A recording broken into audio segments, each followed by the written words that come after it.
Hello my dear friends, कैसे हैं आप सब। Welcome to my channel. आज मैं आपको सुनाऊंगी अकबर बीरबल की कहानी, जब बीरबल बच्चा बना।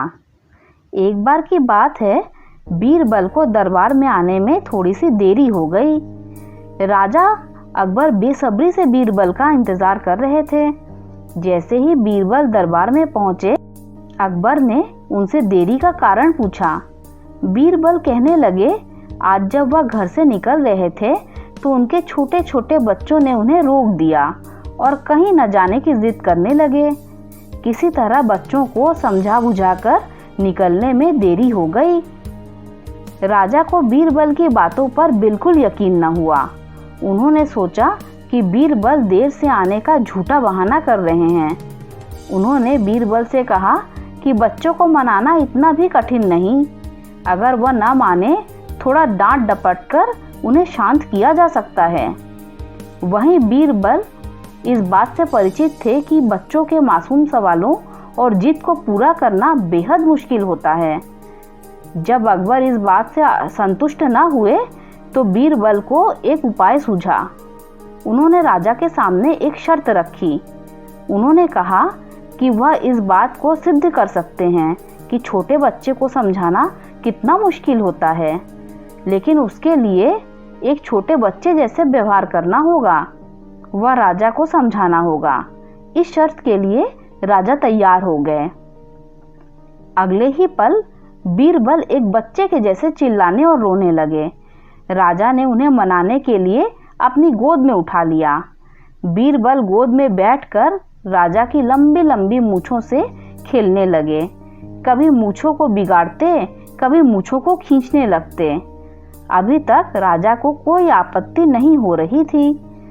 जब बीरबल मूंछों से खेलकर थक गए तो गन्ना खाने की जिद करने लगे। राजा ने बच्चा बने बीरबल को गन्ना देने का आदेश दिया। जब गन्ना लाया गया तो बीरबल ने नई जिद पकड़ ली कि उन्हें छिला हुआ गन्ना चाहिए। एक सेवक द्वारा गन्ने को छीला गया। अब बीरबल जोर जोर से चीखने लगे कि उन्हें छोटे छोटे टुकड़ों में कटा हुआ गन्ना चाहिए। उनकी जिद को पूरा करने के लिए गन्ने को छोटे छोटे टुकड़ों में काटा गया। जब राजा ने इन टुकड़ों को बीरबल को खाने के लिए दिया तो बीरबल ने उन टुकड़ों को जमीन पर फेंक दिया। राजा को यह देखकर बहुत गुस्सा आया। उन्होंने गुस्से से बीरबल से पूछा, तुमने गन्ने के टुकड़ों को नीचे क्यों फेंका? चुपचाप इसे खा लो। डांट सुनकर बीरबल और जोर जोर से रोने और चीखने लगे। अकबर ने प्यार से पूछा, कहो बीरबल, तुम क्यों रो रहे हो? बीरबल ने जवाब दिया, मुझे अब छोटा गन्ना नहीं चाहिए। अकबर ने उन्हें एक बड़ा गन्ना लाकर दिया, लेकिन बीरबल उस गन्ने को हाथ तक नहीं लगाए। अब राजा अकबर को गुस्सा आ गया। उन्होंने बीरबल से कहा, तुम्हारी जिद के अनुसार तुम्हें एक बड़ा गन्ना लाकर दिया गया, तुम इसे क्यों नहीं खा रहे हो? क्यों रो रहे हो? बीरबल ने जवाब दिया, मुझे इन्हीं छोटे छोटे टुकड़ों को जोड़कर एक बड़ा गन्ना खाना है। राजा ने बीरबल की जिद को सुनकर अपना सिर पकड़ लिया और अपनी जगह पर जाकर बैठ गए। उन्हें परेशान देख बीरबल ने बच्चा बनने का नाटक खत्म किया और राजा के समक्ष गए। उन्होंने राजा से पूछा, क्या आप अभी भी सहमत हैं कि बच्चों को समझाना यकीनन एक मुश्किल काम है?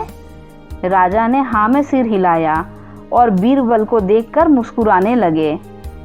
इस कहानी से हमें यह सीख मिलती है कि बच्चे बहुत मासूम होते हैं। अक्सर हम उनके नादान सवालों का जवाब नहीं दे पाते, लेकिन फिर भी उन्हें प्यार से समझाकर व अनेक उदाहरण देकर उनकी जिद और जिज्ञासा को शांत किया जा सकता है। अगर आपको मेरी ये स्टोरी अच्छी लगी हो तो लाइक कर दीजिए। Thanks for listening.